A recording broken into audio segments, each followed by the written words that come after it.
Hello, Greg. Hello. Welcome to another edition of Weekly Scoop with Jason and Greg. Coming up on today's Weekly Scoop, we're talking a new Superman movie. And believe it or not, Greg, Harry Potter is 20 years old. A new Superman movie? Yeah.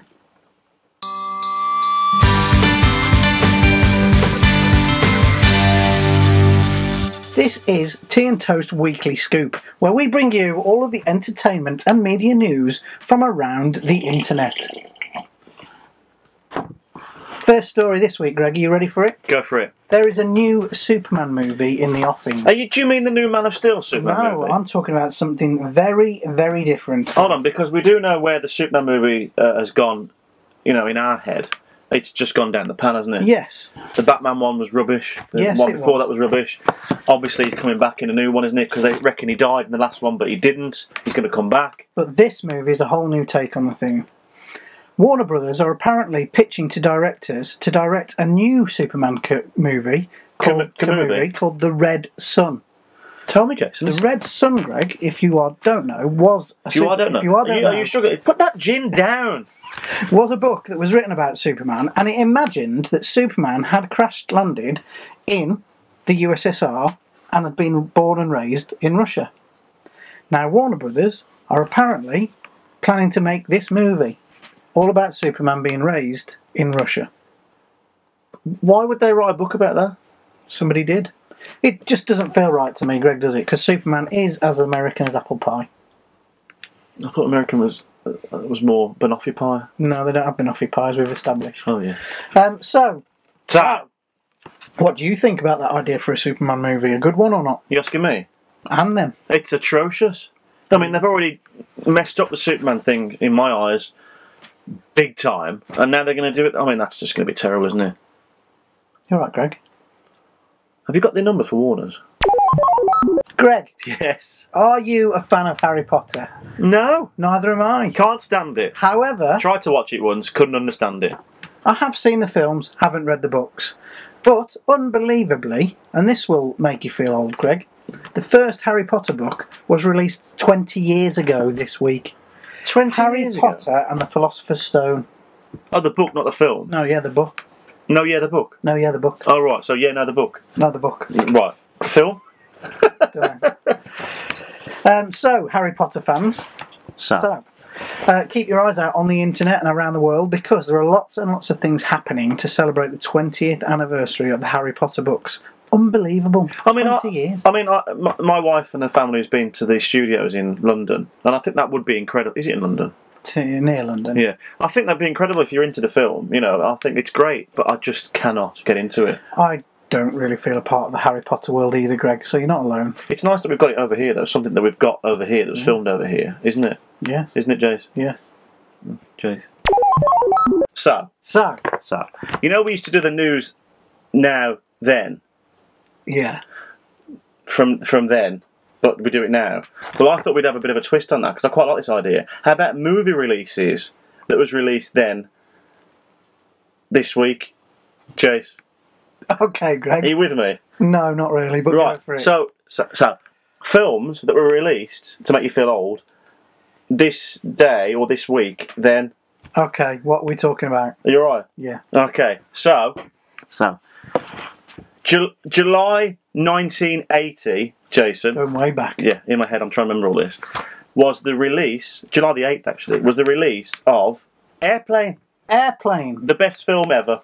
Well, one of them. Let me tell you a little bit about Airplane, Greg. What, you just happen to know about it? I just happen to know, incredible. Yeah. Airplane was a critical and financial success, Greg. It grossed over $83 million in North America. And it's had a budget of $3.5 million. That's not a bad return for Paramount Pictures, is it? Fantastic.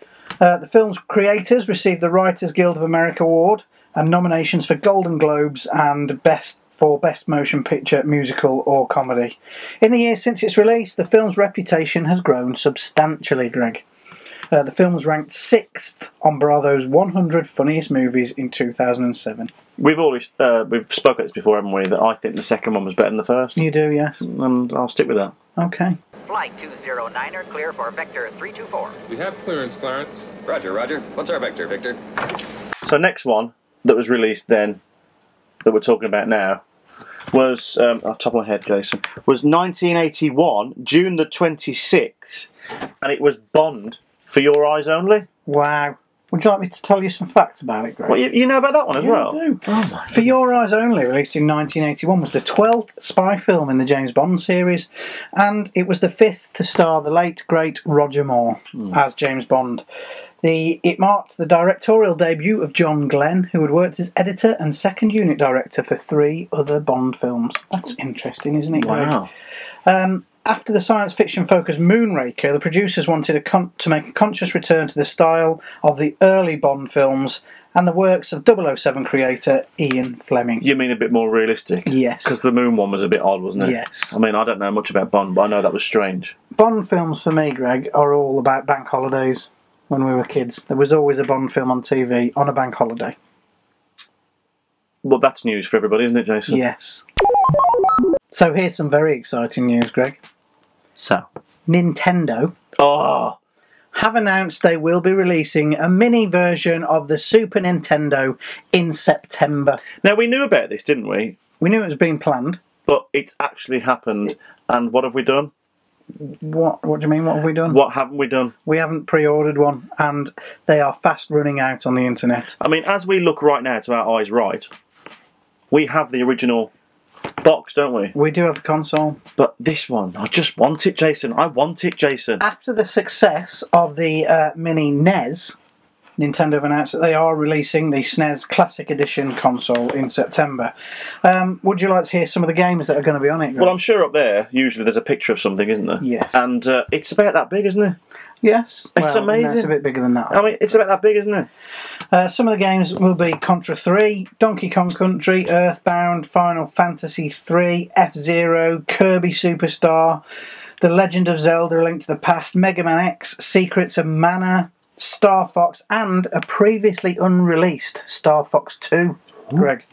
Street Fighter 2, Super Castlevania, Super Ghouls and Ghosts, Super Mario Kart, Super Mario World, and so on. There's 21 games in total on the system. Got to get the Mario Kart on there. I'm gutted there's no wrestling on there, like the Royal Rumble one and all that. Don't worry, Greg. I'm sure if we manage to get hold of one, somebody will come up with a clever way of getting more games onto the system. In other gaming news, Greg, whilst Nintendo have decided to concentrate on producing physical clones of their original consoles, Sega have opted to go for the mobile market, and they are bringing all their classic games to the mobile operating systems. What? Sega forever. Sega! Users will be able to download the games to their phone and play all of them from the App Store, and it will be advertising supported. But it will offer an in-app purchase to remove the ads of around about $2. So you mean like on your iPhone you could play Sonic the Hedgehog, all those classics, Greg, you'll be able to play on your iPhone. I do wish it was Nintendo, though. You wish Nintendo had done it for mobile instead of releasing a console? Got to be honest. Oh, you were more of a Sega person, weren't you? Yeah. I was more of Nintendo.